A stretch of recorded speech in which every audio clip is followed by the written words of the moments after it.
Hello everyone, Sheyla here, and today we have Hateforge Quarry Duo Farms. As always, like, comment, subscribe, and let's get right into it. So, I just want to make an announcement real quick. I am in a tech certification program, so the videos are going to come out at a slower pace, and I'm not going to be online as much. While it sort of sucks that I can't play WoW for 30 hours at a time, I'm super excited to be getting back out into the real world and having a life again. So that's cool. I am spooking my instructor. I keep asking dangerous questions just because I'm curious. I don't plan on doing anything. I was asking is there any way to detect a man in the middle attack? And she lied to me. She said no. I looked into it, and that's not true. You can do stuff. But yeah, I think she thinks I'm going to be a black hat hacker. I don't know anything right now, so I can't do anything dangerous. But my whole thing is like I'm a privacy nut. I don't like being tracked. I don't like surveillance capitalism. I don't like the fact that people are selling my data. So if I can, use my technology without leaving a footprint, an online digital footprint, that is empowering to me. But that's what's going on with me. I'm super excited. Again, I only have like 2 hours after my course to play. I mean, I could play for like 4 or 5 hours, but I'm so tired, and I have to like make my lunch, and I have to like do real world stuff, which is happy because for the past 2 years I haven't been doing real world stuff, so it's good. But this is the path to skip inside of the building. You're gonna skip all those mobs outside. Now most of them have are level 52 or they're level 53, so they're pretty easy to not aggro. It's not hard to not aggro them, but some of them, like as we get further into the run, they're going to be level 54, and they are harder to avoid, which sucks because we've had runs where we skip basically everything, but they're super rare. And we were trying, me and Holy over here, the disc priest I'm playing with, we were trying to like figure out the pathing to just skip everything until we get to like, the final room. But it's sort of like my Blackrock depth, skips. It's like sometimes they work, sometimes they don't work. So we figured out exactly, we got a good system, and on average, the run times are about 15 to 20 minutes each. So it's way faster than doing a full Hateforge Quarry or waiting around for the group to fill in Group Finder. But yeah, so what I'm going to do is I'm going to go up here. I'm going to pull these guys with Holy Shock, and I'm going to drag them back to Holy while they're drinking. Now, I'm running a weird build because Holy is a Smite Priest, but Holy does not spec into the threat talents because Holy says, well, I have like a 13% reduction in my spell power if I do that. And I'm like, listen, you pull so much. Whenever you get what is the talent called? Whenever you get a Searing Light proc, because I play disc over on Nord too. Disc rules, it's so much fun. I totally get where Holy is coming from, but as a tank / healer, or as a tank and healer, it's super annoying. So Holy's saying, I don't want to nerf myself to make it easier for you because I like doing big numbers.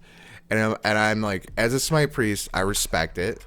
But also as like tank / healer, when you do big numbers and I have to bop you, it makes me stressed. It makes me stressed for no reason. Like I don't need to be stressed. But I can't police how other people play. I wish I could. I'd have the smoothest runs if people just listen. But I'm spec'd into improved righteousness because I'm with somebody else, and this other player, Holy, does a crazy amount of flash threat. So it's good to spec deeper into prot just for that. So we're going to take the improved Righteous Fury. What is it? Yeah, I think it's Righteous Fury, the threat thing. I barely play prot just because it gets it can be a little tedious tanking, especially when people don't let you get threat. You generate threat as a paladin by getting hit, not by hitting.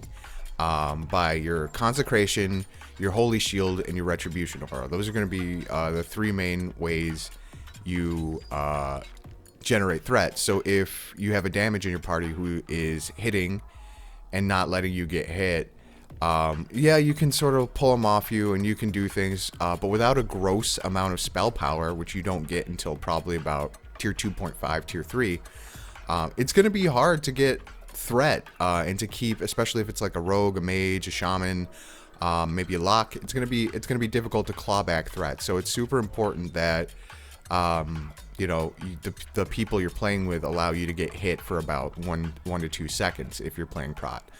If not, there are things you can do to get threat back, but again, without a crazy amount of spell power, about like 300, maybe 400 spell power. That's what most Nax geared tanks have, about 400 spell power. It's gonna be tough. It's gonna be rough. But yeah, so you know, your build does matter, and when you're going doing a duo farm, and it's completely dependent on the class you're bringing along with you. It's whatever your friend's playing. So I don't have Blessed Strike, so I can't reset my Holy Shock. So you'll notice I'm sitting in Concentration Aura, and that's a callback to my Blackrock Depths solo run on Ambershire, the video I posted last week. I'm just gonna sit in Concentration Aura, regen mana, and since Holy's here, Holy does amazing DPS. I don't really have to worry about doing damage. All I have to worry about is keeping the targets attacking me and healing myself, and healing Holy too. Holy will off heal me, especially when I'm in a rough spot, but for the most part, Holy is here for damage. And I'm not going to force Holy to heal me constantly because I'm capable of doing that myself. I'm a very good healer.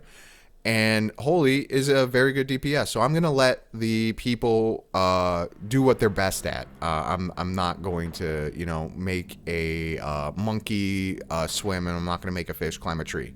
But yeah, so here we end up pulling these mobs over here in the middle of that room further, just because we try to do a skip where we walked in between them and the mobs, the pack to the right, and a few times it worked out where we found the perfect pathing in between. It's like sort of like Indiana Jones when he's like taking the leap of faith and he finds like the path. This is like a strip down the middle of the hallway. However, because we haven't mapped it out perfectly, we can't know perfectly where that strip is. So it's just easier to pull these guys back here and to finish them off. That way we have a wide berth to walk through. And again, so this is practice for me. I am leveling a mage right now. She is level 25, and it sucks because like I'm glad to be in my program, but also like when I was leveling Sheyla and Ethereum, it took like 7 days playtime to get them to hit level 60. So it's probably going to take me like a month or 2 for Bitterbug. Just because I can't be playing all day because I got my course, and then I gotta come home, make my lunch, do my dishes, get my clothes for the next, you know what I'm saying? So it's just like, yeah, it sucks not to be able to play WoW all day, but it's worth it. It's for a good reason, and I'm genuinely curious in my class, dangerously so. I'm excited. I do just want to learn more about computers because again, I want to build a PC that's capable of streaming at a very high resolution. That way, you know, the quality of the videos improves. So, you know, if I do well in this class, I'll have the technical knowledge to be able to build my own PC and build something powerful enough to have some really good quality videos like the other channels, because I do want to improve the viewing experience for you guys. But, you know, I'm not working for 2 years. I don't really have the funds to be buying a new PC. So over here, you're going to see these patrols. Now we end up pulling them. You can skip them if you just hide out in the cubby.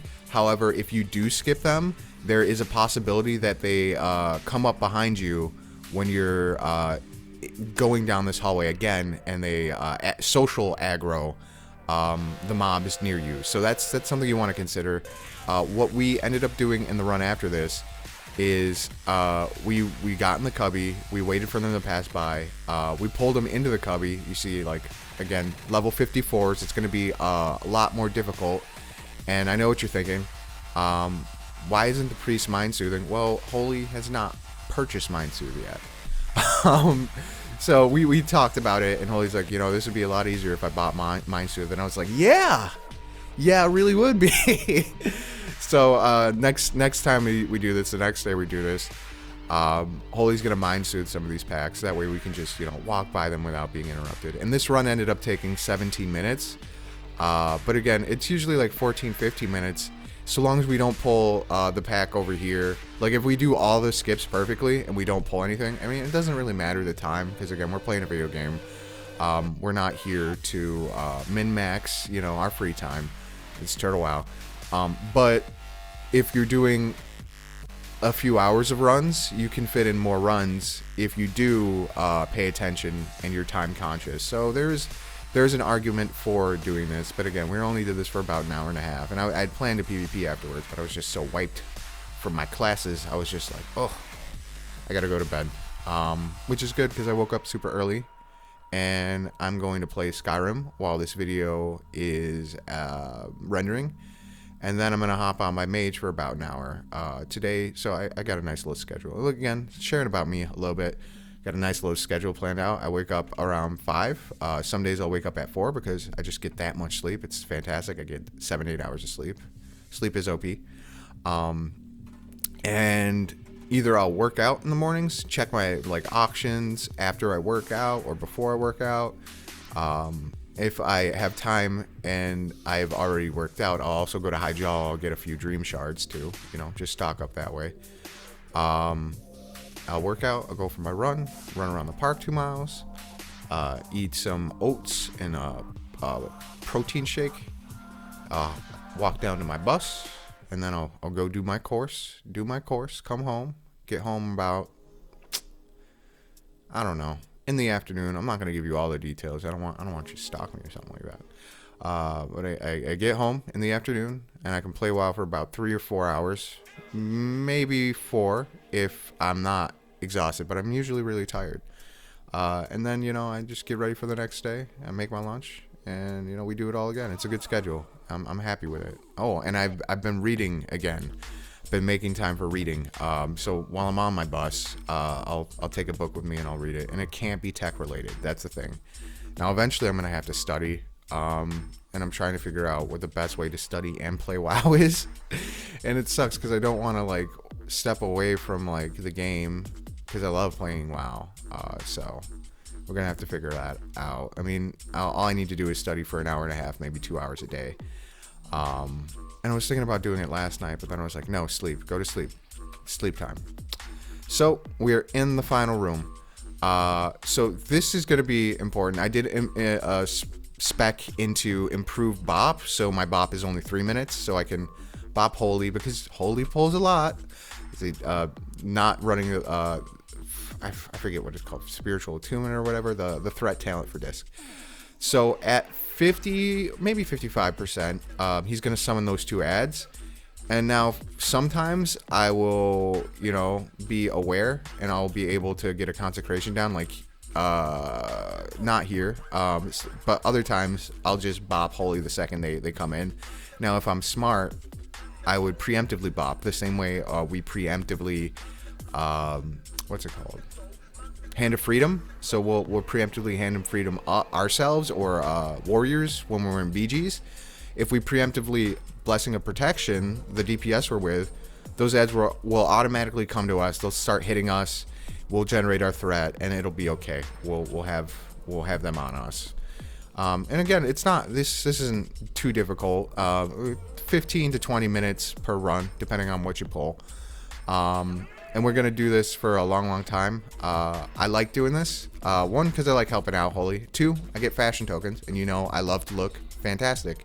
It's one of my favorite parts of Turtle WoW is the fact that it's vanilla WoW with transmog. That is super appealing to me.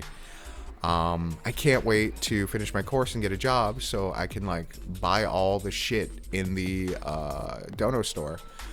I don't know what you're thinking. It's like, dude, is like, You're getting a job just to spend money on Turtle WoW? Yes. I'm getting a job just to spend money on Turtle WoW. And to like buy a new PC and to like, you know, buy new clothes. It's good to have an income. You know, when you don't have an income for two years, you appreciate an income. I mean, income isn't everything. Money isn't everything. If you can get by without it, it's good because you sort of understand that money isn't everything. But you also understand the value of money and the value of a dollar. So that's it. I got my fashion coins. No trinket, sadly, but hey, we're going to be doing this for the next few days. That's it for me, guys. Peace.